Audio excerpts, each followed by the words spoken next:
안녕하세요. 오늘도 이렇게 새벽에 깨워주신 하나님의 은혜에 감사드리며 윤기섭 장로님의 기도로 새벽 기도회를 시작하시겠습니다. 하늘에 계시는 거룩하신 아버지시여, 저희를 또 아침 일찍 일어나게 하시고 주의 말씀 아래 앉게 하시니 감사를 드립니다. 저희가 오늘도 주님의 뜻과 말씀에 따라서 또 승리하는 생에 살 수 있게 하시고, 또 다가오는 안식일 기쁨으로 맞이하는 하루 되게 하시고, 우리 성도님들 모두 다 건강하도록 인도해 주옵기를 예수 그리스도의 이름으로 간절히 기도드립니다. 아멘. 네, 감사합니다.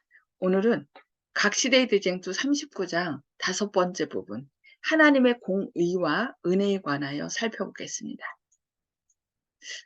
그리스도 교국의 여러 위정자들이 십계명을 지키는 자들에게서 정부의 보호를 제거해버리고 그들을 멸망시키려고 하는 자들의 손에 넘겨준다는 법령을 반포하게 되면 하나님의 백성들은 도시와 촌락을 떠나 가장 황량하고 인적이 드문 곳으로 피하여 함께 무리를 지어 거하게 될 것입니다. 많은 사람은 산악들로 이루어진 요새에서 피난처를 찾을 것입니다. 이게 미래에 대한 예언인데 많은 분들은 이것을 미리 생각하고 지금부터 그런 곳을 찾아서 준비해야 된다라고 생각하는 분들이 있습니다. 그것이 아니라 그때 되면은 그렇게 갈 것이라는 것이죠. 그래서 미래는 하나님께 맡기고 우리가 하나님의 인도를 따라야 되겠습니다. 미리 우리가 이건 이때 이렇게 해야 되고 그때를 위해서 미리 준비해야 되겠다라고 하는 것은 오히려 우리가 뭔가를 준비했어도 많은 사람들이 와서 그것을 뺏어갈 거라고 했습니다. 그래서 나의 도움으로, 나의 생각으로 뭔가 피난처를 발견하는 것이 아니라 하나님의 인도를 따르는 그런 사람들이 되어야 되겠습니다. 그들은 피해문 골짜기에 숨어있던 그리스도인들처럼 땅의 높은 곳을 성소로 삼고 견고한 바위를 주신 하나님께 감사할 것입니다. 그러나 모든 민족과 또 모든 계층의 사람들, 높은 자와 낮은 자, 부한 자와 가난한 자, 백색인종과 유색인종을 막론하고 많은 사람들이 극히 부당하고 잔인한 속박을 받을 것입니다. 하나님의 사랑을 입은 백성들은 괴로운 날을 보내고 쇠사슬에 매이고 감옥에 갇히고 사형 선고를 받고 그중 더러는 어둡고 불결한 옥에 갇혀 기아로 거의 죽을 지경을 당할 것입니다. 아무도 그들의 신음소리를 들어주지 않고 아무도 그들을 돕고자 즐거이 손을 뻗는 자가 없을 것입니다. 이와 같은 시련의 때에 주님께서 당신의 백성을 잊어버리실까요? 그분께서는 홍수전 세상을 심판하실 때 충성된 노아를 잊어버리셨던 걸까요? 그분께서 하늘에서 불을 내려 평원의 도시들을 태워버리실 때 롯을 잊어버리셨던가요? 그분께서는 애굽에서 우상 숭배자들에게 둘러싸여 있는 요셉을 잊으셨던가요? 그분께서는 이세벨이 바알 선지자들의 운명과 같이 만들겠다고 엘리야를 위협하는 맹세를 했을 때 그를 잊어버리셨던가요? 그분께서는 풀물불에 던져진 훌륭한 새 청년을 잊으시거나 사자굴에 들어간 다니엘을 잊으셨던가요? 오직 시온이 이르기를 여호와께서 나를 버리시며 주께서 나를 잊으셨다 하였거니와 여인이 어찌 그 젖먹는 자식을 잊겠으며 자기 태에서 난 아들을 긍휼히 여기지 않겠느냐. 그들은 혹시 잊을지라도 나는 너를 잊지 아니할 것이라. 내가 너를 내 손바닥에 새겼고 너의 성벽이 항상 내 앞에 있느니라고 이사야 49장 14절로 16절에 말씀하셨습니다. 만군의 여호와께서는 무릇 너희를 범하는 자는 그의 눈동자를 범하는 것이라고 스가랴서 2장 8절에서 말씀하셨습니다. 비록 원수들이 그들을 옥에 가둔다 할지라도 감옥의 벽이 그들의 영혼과 그리스도의 교통을 차단시킬 수는 없습니다.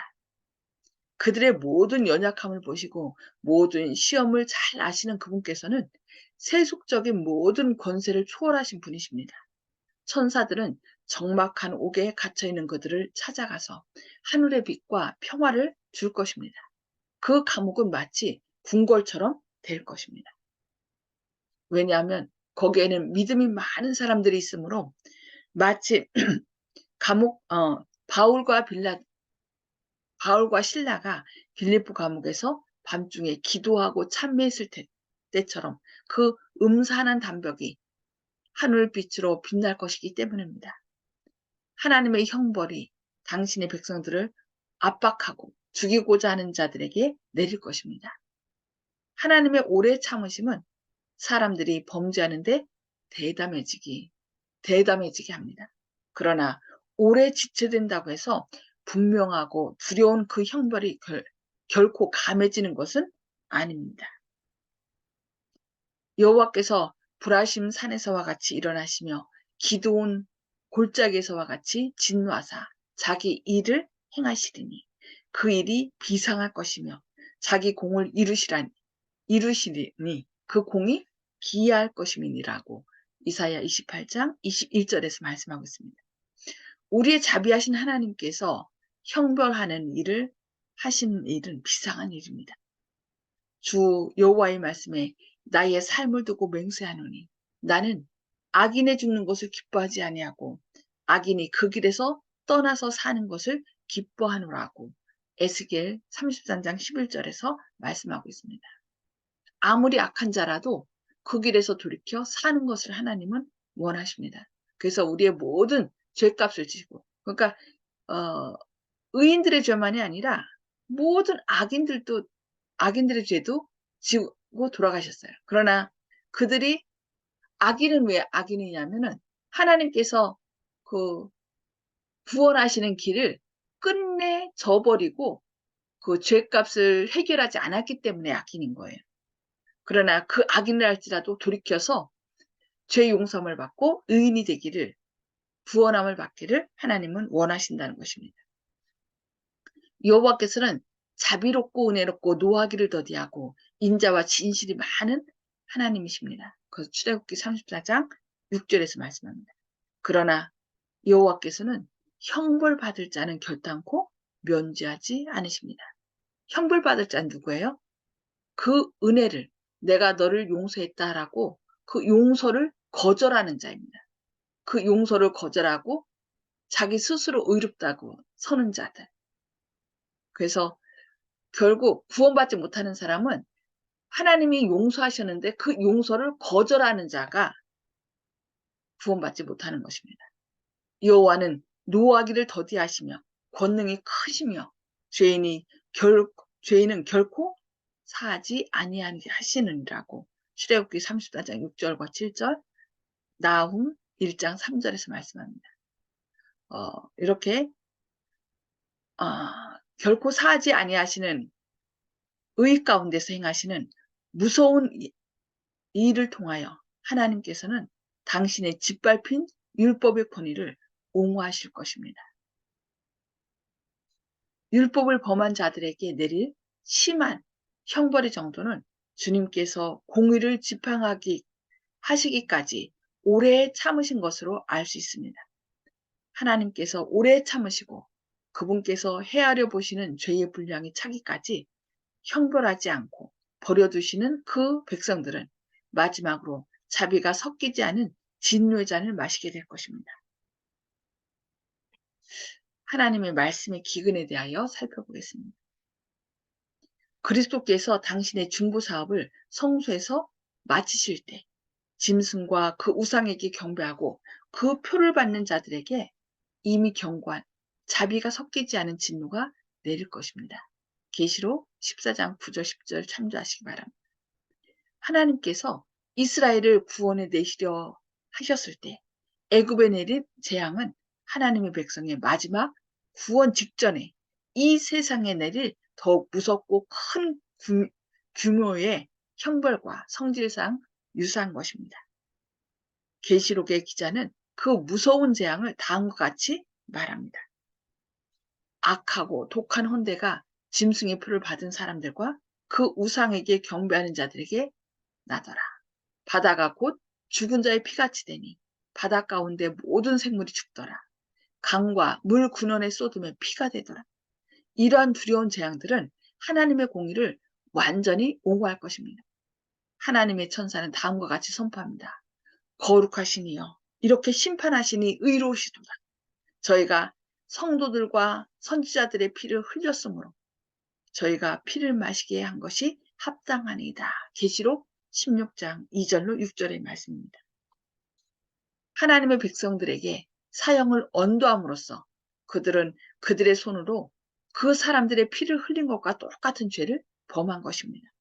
같은 방법으로 그리스도께서는 그 당시의 유대인들이 아벨 시대 이후로 모든 성도들의 피를 흘린 죄를 범하였다고 주장하셨습니다. 왜냐하면 그들은 선지자들을 죽인 자들과 똑같은 정신을 가지고 같은 일을 하고자 회하고 있었기 때문입니다. 계속하여 일어나는 재앙으로 해가 권세를 받아 불로 사람들을 태우니 사람들이 크게 태워진지라. 계시록 16장 8절 9절 말씀입니다. 이 무서운 시기에 있을 지상의 형편에 대하여 선지자들은 다음과 같이 묘사합니다. 밭이 황무하고 토지가 처량하니 밭의 소산이 다 없어졌음이로다. 모든 나무가 다 시들었으니 이러므로 인간의 희락이 말라도다. 씨가 흙덩이 아래서 썩어지고 창고가 비었고 생축이 탄식하고 소떼가 민망해하니 이는 꼴이 없습니다. 양떼도 피곤하도다. 시내가 다 말랐고 들의 풀이 불에 탔음이니이다. 궁전의 노래가 애곡으로 변할 것이며 시체가 많아서 사람이 잠잠히 처처에 내어 버리리라. 이는 주 여호와의 말씀이니라 하고 요엘서 1장 10절로 12절, 17절로 20절, 아모스 8장 3절에서 말씀하고 있습니다. 그 재앙들은 전 세계적인 것이 아닙니다. 만일 그렇게 되면 지상의 거민들은 완전히 전멸될 것입니다. 그러나 그것들은 사람들에게 지금껏 알려진 것들 중 가장 무서운 재앙이 될 것입니다. 은혜의 시기가 마치기 전에 사람들에게 내리는 모든 재앙에는 자비가 섞여 있었습니다. 그리스도의 중보의 피가 죄인이 범한 죄의 분량대로 재앙을 받지 않도록 보호해 주었습니다. 그러나 마지막 심판에는 자비가 섞이지 않은 진노가 쏟아집니다. 7재앙 때 이렇게 자비가 섞이지 않은 진노가 내려진다고 얘기하는 거죠. 그날에 많은 사람들은 그들이 오랫동안 멸시해온 하나님의 자비의 보를 받고자 할 것입니다. 주 여호와께서 가라사대 보라 날이 이를지라 내가 기근을 땅에 보내리니 양식이 없어 주림이 아니며 물이 없어 가람이 아니 여호와의 말씀을 듣지 못한 기갈이라. 사람이 이 바다에서 저 바다까지 북에서 동까지 비틀거리며 여호와의 말씀을 구하려고 달려 왕래하되 얻지 못하리라고. 아모스 8장 11절과 12절에서 말씀합니다. 그들이 그 말씀을 쉽게 접할 수 있었을 때 성령님께서 계속 말씀을 통하여 그들에게 세미하게 말씀하셨을 때 그들이 그것을 거절하였기 때문에 이제는 더 이상 그들이 말씀을 구하려고 찾고자 했을 때 더 이상 은혜의 시기는 주어지지 않는다는 것입니다. 그러나 이 재앙의 날도 성경에 보면은 하루 동안의 그 재앙들이 일어나리라 그랬어요. 그 성경에서의 예언 해석에 있어서 하루는 1년을 가리키죠. 그러니까 거의 이 7재앙들이 1년 동안 내리지 않을까 생각합니다. 예. 우리가 지금 우리에게 말씀하시는 성령의 음성을 듣는다면 성령님께서 계속 우리에게 하나님의 인을 쳐주실 것이고 우리가 자꾸 하나님의 음성을 거절하면 그것이 바로 뭐 하는 자예요? 형벌받을 자죠. 성령을 거역하는 자. 그 사람은 결코 뭐라고 했어요? 용서받지 못한다라고 마태복음이 말씀하고 있습니다. 그래서 지금 주님의 음성이 들릴 때 그 음성을 듣고 죄의 용서함을 받고 구원함에 이르는 저와 여러분 되기를 바라면서 오늘 말씀 여기까지 보도록 하겠습니다. 음소거를 다 해제해 주시고요. 나눔의 시간을 갖도록 하겠습니다. 성령을 통하여 깨우쳐 주신 말씀을 함께 나누는 시간을 갖도록 하겠습니다. 조영식 집사님 먼저 말씀 예, 나눠주실까요? 예, 오늘 말씀에서 가장 중요한 단어라고 생각하는 거는 자비가 섞이지 않은 진노의 찬. 이것에 대해서 혹시 잘 모르신다고 생각하는 분들은 오늘 잘 아셨을 것이라고 생각하는데요. 일월교회하고 저희 재림교회하고 가장 큰 차이는 일월교회에서는 은혜를 많이 강조하는데 저희 교회에서는 오늘 내용처럼 죄에 대해서 저희들이 준비해야 된다는 것, 경고를 끊임없이 주고 좀 불편한 그런 설교나 이런 말씀을 많이 주시는데 참으로 아프게 들었고요. 주님께서 그 진노의 잔, 여태까지는 재앙을 받아도 자비가 섞여 있었다. 맞죠? 우리가 어떤 세상에서 재앙이 있어도 살아남는 사람들이 반드시 있었습니다. 근데 앞으로는 그런 일은 없을 것이라는 생각이 들었고, 그러니까 준비해야 된다는 생각이 들었고, 또 똑같은 예로 십자가에서 아버지 하나님께 진노의 잔을 받고 인류의 죄를 담당하실 때 주님께서도 자비가 섞이지 않은 그런 죄값을 온전히 치르셨습니다. 그것을 생각할 때 너무나 감사하다는 생각도 들었습니다. 아멘. 아멘. 네, 감사합니다. 송수복 집사님. 네, 마지막 때를 생각하면 두렵게 떨리지만은 오늘 말씀을 통하여서 느낀 것은 노아 홍수 때도 배를 산꼭대기에서 만들려고 했던 것이 또 생각이 났습니다. 우리 마지막 때 피할 것은 하나님께서 인도해 주신다고 하니 마음이 든든하고 또 우리가 항상 말씀에 순종하고 믿음으로 살면은 염려할 것이 없다는 것을 느꼈습니다. 아멘. 맞아요. 자꾸 다른 사람들이 마지막 때 환란의 때 나는 그날 너무 힘들어서 안 될 것 같아. 그거는 나를 생각하는 거거든요. 그날 능히 설 수 있도록 하실 분은 하나님이시죠. 예, 우리는 믿음으로 예수님께서 어디를 인도하든지 따라가는 자만 되면 되겠습니다. 네, 감사합니다. 아멘. 예, 박점순 집사님, 음소거 해제해 주시고요. 예, 저도 송 집사님과 비슷한데요. 우리가 항상 겁의 진리 있을 것이 아니고 또 말씀에 또 어찌할자 아버지 자녀들은 아버지께서 지켜주시고 하신다는 그 말씀 약속을 믿고 말씀만 순종하고 그렇게 하면 되겠다 하는 생각이 듭니다. 아멘. 네, 아멘. 감사합니다. 네, 이은경 집사님. 예, 하나님의 은혜로 우리가 지금도 살고 있고 앞으로도 그 자비롭고 은혜로운 하나님만 믿으면은 우리는 아무 걱정과 염려가 없다는 걸 더 확신합니다. 감사합니다. 아멘. 아멘. 네, 감사합니다. 정봉욱 아버님. 네, 마지막 날의 심판을 갖다가 판단할 수가 없다고 생각하고 그냥 회개하는 마음으로 조용히 기다리는 수밖에 없다고 생각합니다. 아멘. 아멘. 자꾸 많은 사람들이 심판하면은 너무 두려워하고 그냥 다 끊어내는 게 아닌가 하는데 심판은 하나님께서 내 죄를 다 감당했다는 것을 믿는 거거든요. 그러니까 우리가 예수님을 나의 변호사로 지정하는 거예요. 그게 믿음이에요.